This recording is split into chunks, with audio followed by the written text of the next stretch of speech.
question here in Massachusetts. I've enlisted two guests to argue for and against question 2, the proposal to lift the cap on charter schools in Massachusetts.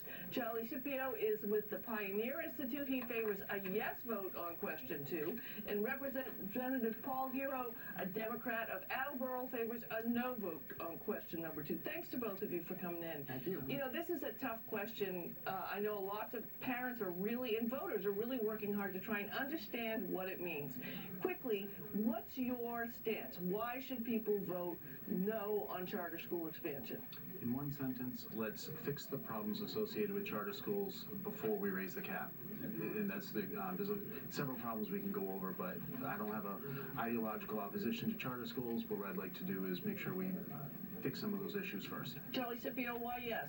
I would say that in the last 25 years, almost since education reform, there has not been a single reform that has moved the needle more than charter schools in terms of what they're doing for, especially for poor and minority kids. The vast majority of them are in urban areas, and they're dramatically outperforming district schools. And in fact, in the latest round of testing, there's not a single urban charter school student in Massachusetts who's in a failing school.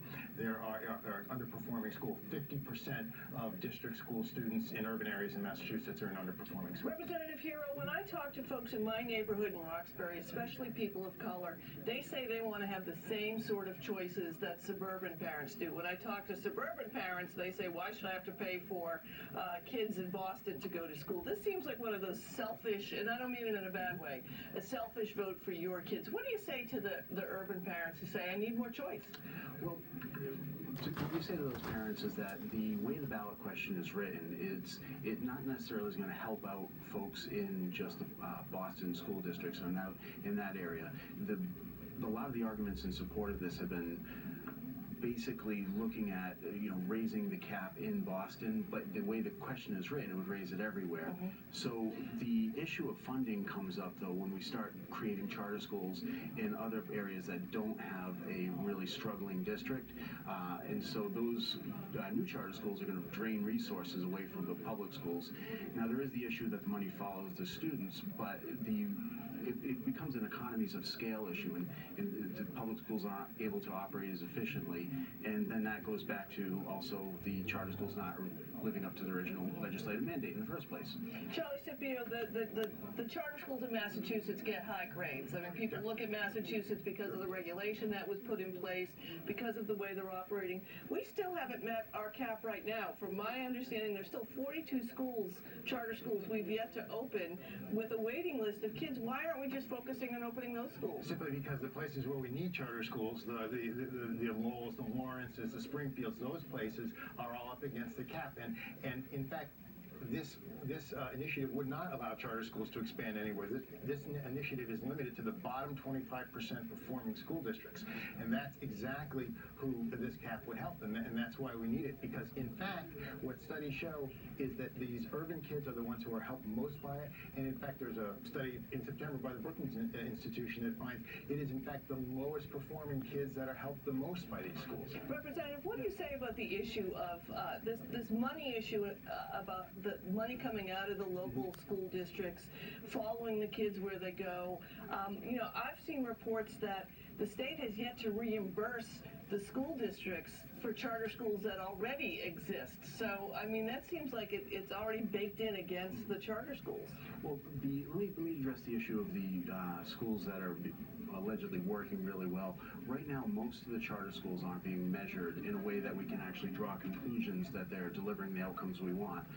There's a study that you cited numerous times, the Credo study, that doesn't account for self-selection bias, which without the self-selection bias being accounted for. And that means that people who want send their kid to their charter school are maybe more involved parents, have less obstacles, are able to navigate the system. Right. So they're self-selected. And so, but there are some studies that show the charter schools are doing well, but those studies, you can't generalize them, because it's sort of a hasty generalization to say that, well, charter schools are doing really well because A was measured well, B was measured well, therefore we can assume that C and D are also doing really well. That's a hasty generalization. But in terms of the money being followed around, though, it's the charter school reimbursement is not fully refunded or fully funded by the state legislature, and So it's an unfunded mandate.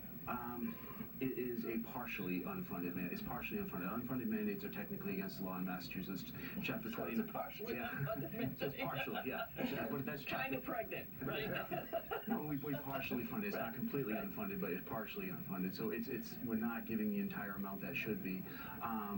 But the money that's going back to the school districts isn't accounting for the money that they're losing. And again, they're losing out on the efficiencies.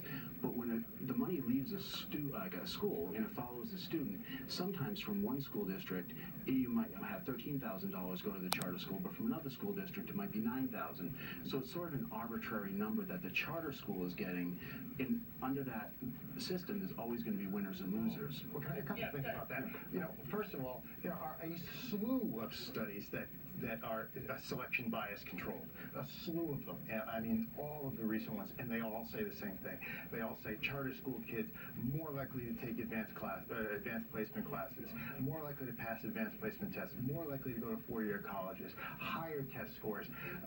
I mean, across the board, the difference is a gulf. The difference. Charlie, let me ask you some questions about the concerns that a lot of people have that I hear. One of them is that there's a lot of outside money from big corporations coming in trying to lift the cap. Why are they so interested in helping certain kids in Massachusetts? Because, for example, in Boston, Boston charter schools kids learn as much in a year as district schools kids. Well, why does Walmart care about that? Because they want employees, because they're looking for smart employees, and that's why they care about it. And what happens about this cherry picking issue, which is there's a self-selection bias. All of these most recent studies, it's all the same thing. They no longer just compare charter school kids to the districts that they came from. They compare charter school kids to the kids who entered the lottery but didn't get into the charter school. No, actually, I disagree with you on 2 points. The first one is that you can't generalize those results that are done at specific charter schools, that where they are measured right. I'll say that where they were measured right, where you account for the self-selection bias and also account for a cohort bias, you can talk about success at those charter schools, but you can't really generalize that because every charter school is different and every charter school has a different teaching culture.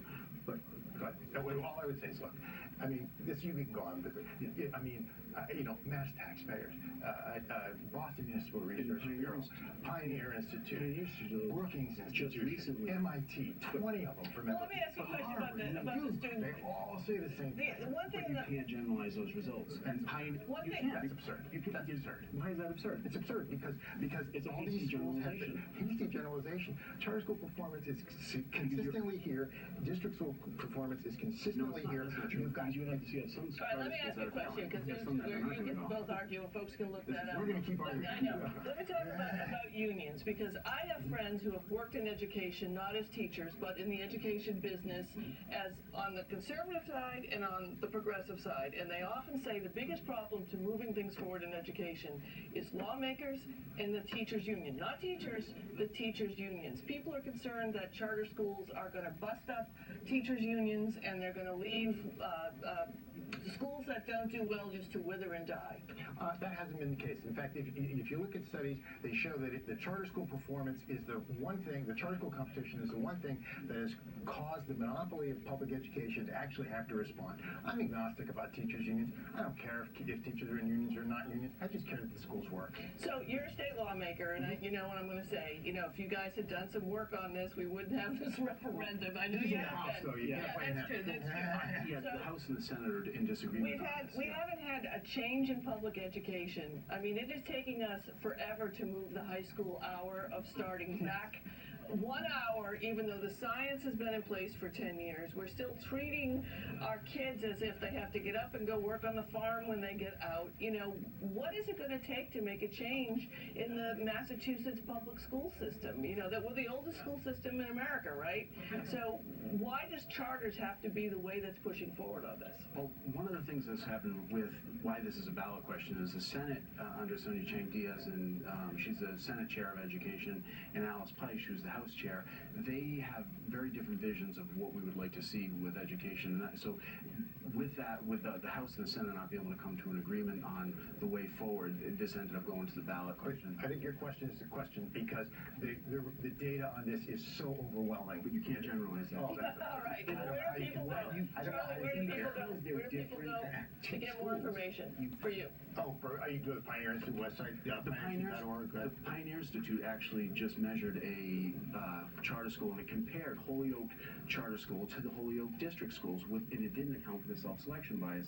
So the research methods, and you've been writing about these studies, like the Credo study, which has pretty sloppy research methods, but you're using that to make your But I wonder if you think Credo is sloppy when they're saying that nationally charter schools are no better than district All right, if schools you ever in wonder Ohio what where they say they're nerds terrible. do, You know, if you ever wonder okay, all right. Well, if you ever wonder what nerds do when they go out on a Saturday night, this is a research new thing. Gentlemen, thanks to both of you. You guys go out there and get your questions answered. We'll figure it out for you. Thanks for staying with us.